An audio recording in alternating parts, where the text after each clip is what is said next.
This is Dr. Santosh, Senior Urologist from Gem Kidney Hospital.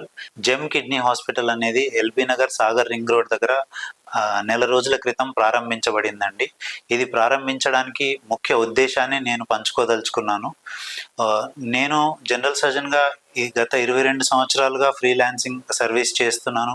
And super speciality urology పూర్తి చేసిన తర్వాత 14 సంవత్సరాల నుంచి ఫ్రీలాన్సింగ్ చేస్తున్నాను. అయితే నేను అబ్జర్వ్ చేసిన విషయాలు ఏంటంటే, బయట హాస్పిటల్స్లో పేషెంట్స్ గంటల తరబడి ఒక సూపర్ స్పెషలిస్ట్ని కన్సల్ట్ చేయడానికి వెయిట్ చేయాల్సి వస్తుంది. ఎందుకంటే ఇన్ హౌస్ యూరాలజిస్ట్ చాలా చోట్ల అవైలబుల్ ఉండరు కాబట్టి. సో అది ఒకటి. ఇంకొకటి, సర్జనే ఒక హాస్పిటల్కి ఓనర్ అయినప్పుడు పేషెంట్స్కి అఫోర్డబుల్ ప్రైసెస్లో చికిత్స అందించడం అనేటటువంటిది సులభతరం అవుతుంది. సో ఖచ్చితంగా మంచి సర్వీసెస్ అఫోర్డబుల్ ప్రైసెస్లో పేషెంట్స్కి దొరుకుతాయి.